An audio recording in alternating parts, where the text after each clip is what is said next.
Jadi tujuan Yesus naik ke surga adalah supaya Roh Kudus diberikan. Next. Supaya Roh Kudus diberikan. Yesus naik ke surga, Roh Kudus turun ke dunia. Waktu Yesus turun ke dunia, apakah surga itu kosong? Tuhan itu kan pencipta langit dan bumi. Yesus itu adalah Tuhan. Waktu Tuhan turun ke dunia, apakah surga kosong? Ingat waktu Yesus dibaptis, ada suara dari surga berkata, inilah anakku yang kukasihi. Waktu Yesus naik ke surga, apakah dunia kosong? Roh Kudus diberikan. Inilah berkat yang besar. Dari sini akan kita belajar untuk apa Roh Kudus diberikan. Apakah Yesus tidak cukup buat kita? Tujuan Yesus datang ke dunia adalah untuk menebus dosa manusia, selesai. Tapi untuk membawa manusia ini percaya kepada karya salib itu bukan lagi karya Yesus. Ingat, karya Yesus untuk mati di atas kayu salib. Titik, tujuannya mati untuk menebus segala dosa dan pelanggaran kita semua. Setelah selesai, tadi dikatakan, sudah selesai. Nah, yang membawa manusia, saudara dan saya percaya kepada karya salib Yesus itu siapa? Itu peran Roh Kudus. Karena kalau Roh Kudus, kalau Yesus secara fisik datang ke dunia, kalau Yesus ada di Israel, maka Yesus tidak ada di Indonesia. Kalau Roh Kudus ada di mana-mana. Sehingga waktu kita ibadah di YHS, di gereja manapun, Yesus ada. Waktu kita Zoom, jemaat yang Zoom hari ini, di rumah jemaat juga Yesus ada. Karena apa? Itulah karya Roh Kudus. Katakan amin. Ayat selanjutnya, sama-sama kita baca. 1, 2, 3. Apabila dunia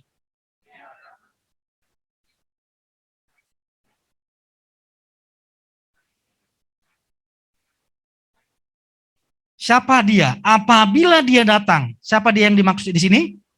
Roh Kudus, bukan Yesus. Yesus sudah pergi, bukan datang. Yang datang adalah Roh Kudus. Apabila Roh Kudus datang, Roh Kudus akan menginsafkan dunia ini mengenai dosa, kebenaran, dan penghakiman. Mengenai dosa, karena ini yang menjadi keren. Sama-sama kita baca. 1, 2, 3. Jadi lewat Roh Kudus mengenai dosa, Roh Kudus memberitahukan kepada kita mengenai dosa adalah karena mereka tidak percaya kepada Yesus sang penebus dosa manusia. Sebelum Yesus datang ke dunia, dosa itu berbicara setiap saudara melanggar peraturan, melanggar hukum, melanggar Taurat, apapun yang dilanggar, itu urusannya dengan Tuhan. Yang menjadi pertanyaannya, Yesus menebus kita, Yesus mengambil kita dari murkanya siapa? Yesus menebus kita, mengambil kita dari penghukumannya siapa? Banyak orang yang berkata, Yesus mengambil kita, merebut kita dari tangan iblis. Itu salah total. Yesus tidak pernah merebut kita dari tangan iblis. Terlalu mudah Yesus mengambil kita dari tangan iblis.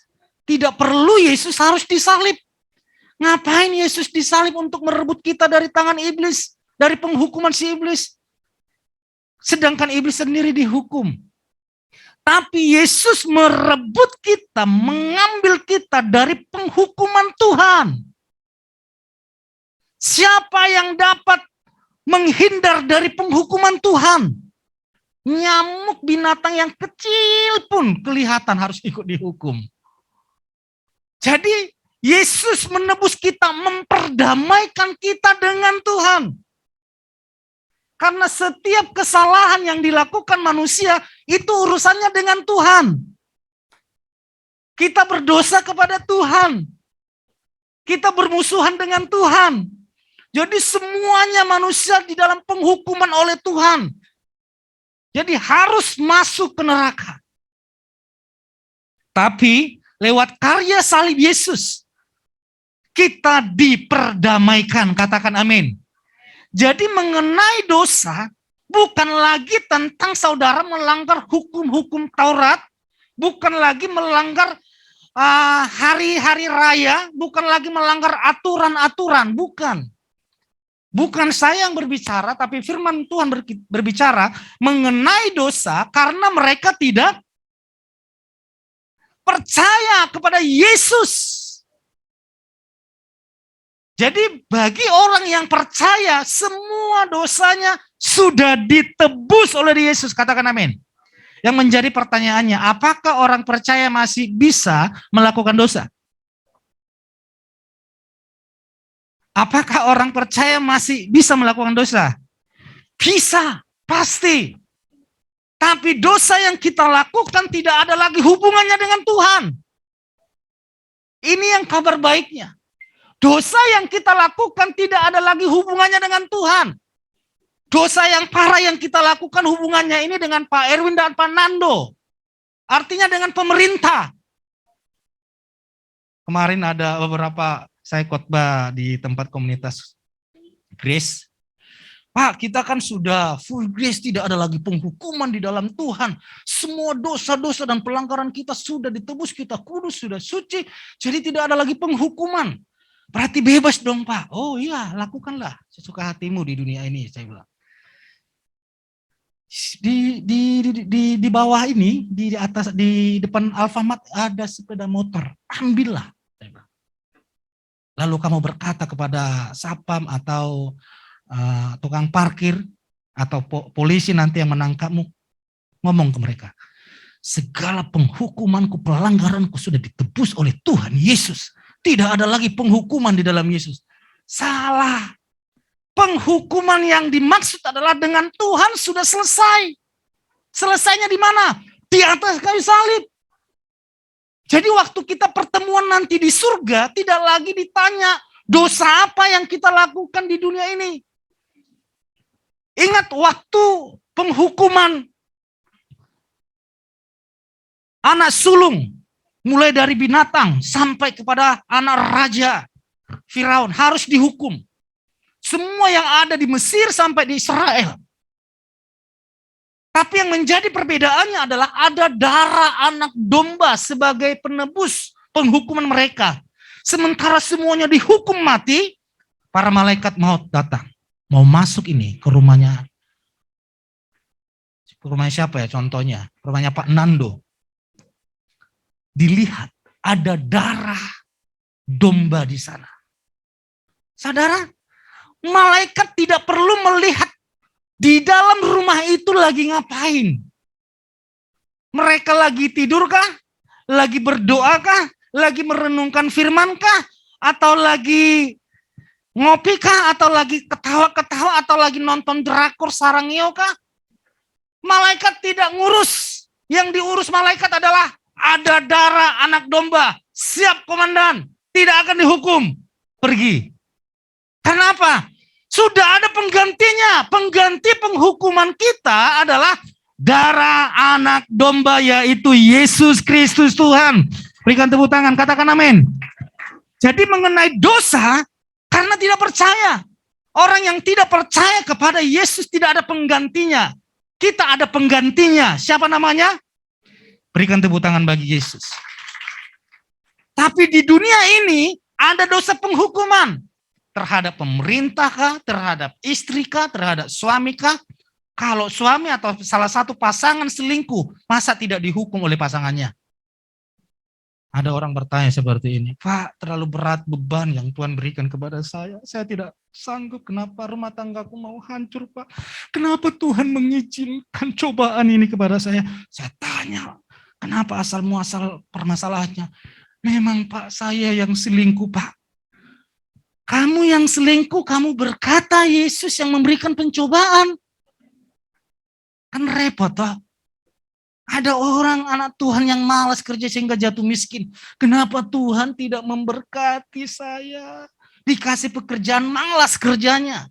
Lebih banyak melihat HP daripada kerja. Sehingga turunlah, datanglah kemiskinan itu. Dia berkata, Tuhan mencobai aku. Bukan. Mengenai kita dengan Tuhan, tidak ada tabur tuai. Kita hanya menuai yang terbaik dari Yesus. Katakan amin. Tapi di dunia ini ada tabur tuai. Selama kita masih bernafas, kita ada tabur tuai. Katakan amin. Saya berbuat baik akan mendapatkan kebaikan. Kita menanam padi akan menuai padi. Kita malas bekerja akan menuai kemiskinan. Kita giat bekerja di dalam Kristus, kita diberkati dan kaya. Katakan amin. Berikan tepuk tangan bagi Tuhan kita. Next, dengan cepat. 1, 2, 3. Mengenai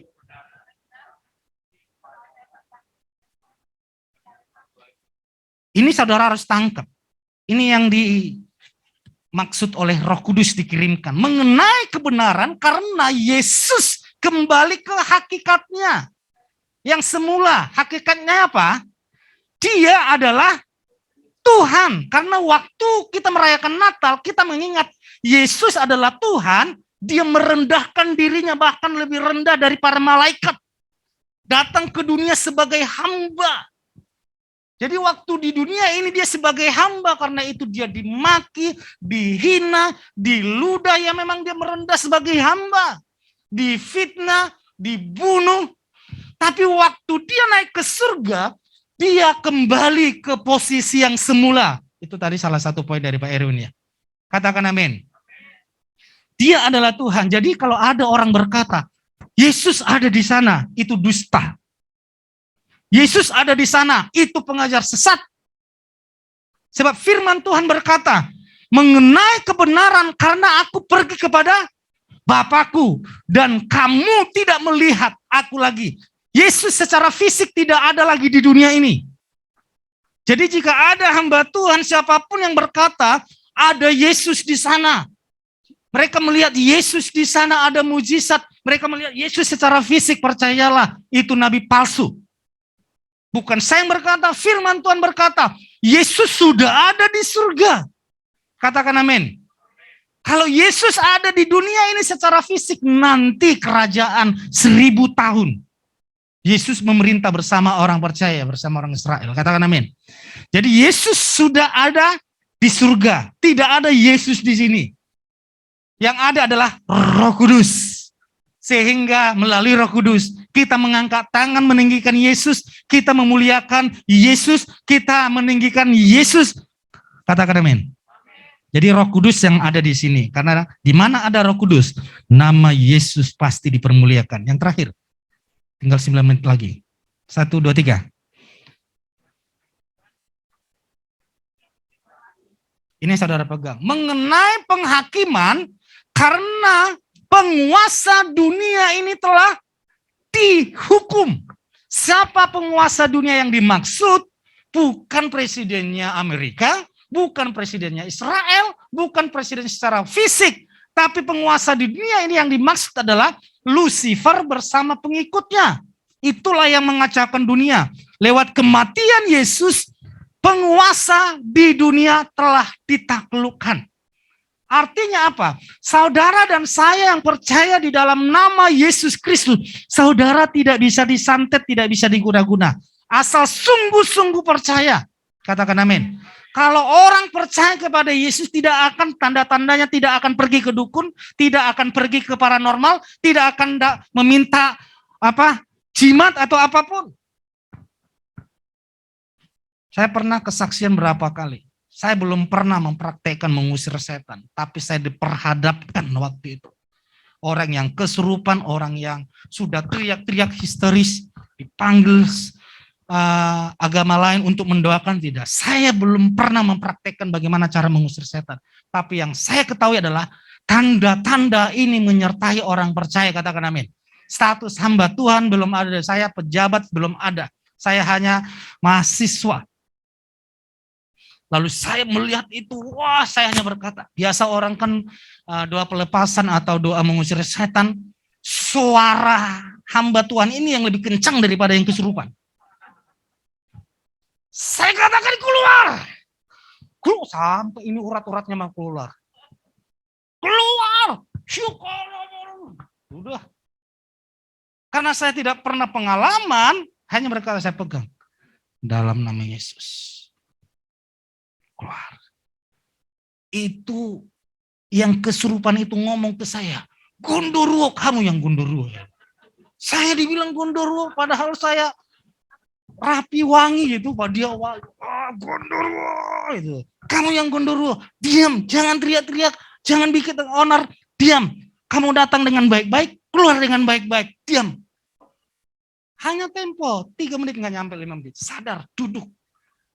Dan dia orang agama seberang. Dan dia memuliakan nama Yesus bersama keluarganya. Tepuk tangan bagi Tuhan. Katakan amin. Jadi saudara jangan takut.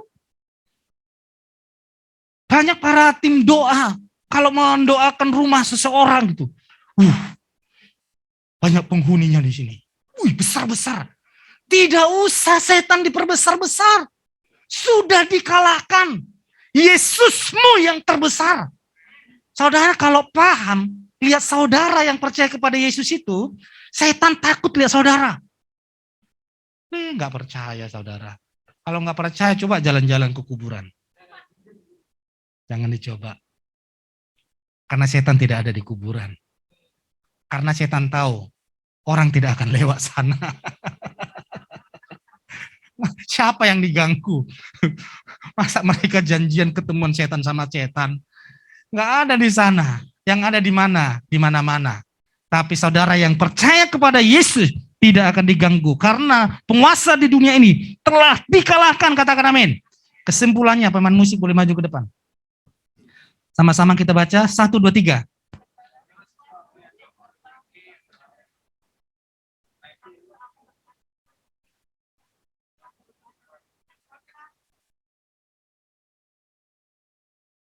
Ulangi ya, segala sesuatu yang Bapak, 1, 2, 3. Segala sesuatu yang Bapak miliki adalah milikku. Ingat, sesuatu yang Yahweh miliki itu milik Yesua. Katakan amin. Segala sesuatu yang Bapak Yahweh miliki adalah milik Yesus. Karena itu, aku berkata kepadamu, kepada siapa? Kita semua, bahwa dia ini siapa? Enggak. Dia ini Roh Kudus. Bahwa Roh Kudus baca aja ya, 1, 2, 3. Bahwa Roh Kudus akan menerima daripadaku. Ku ini Yesus. Ulangi. Ku ganti dia ganti Roh Kudus, ku ganti Yesus. 1, 2, 3. Bahwa Roh Kudus akan menerima daripada Yesus dan akan memberikannya kepada saya. Siapa ya? Pak Erwin coba sini. Michael sini.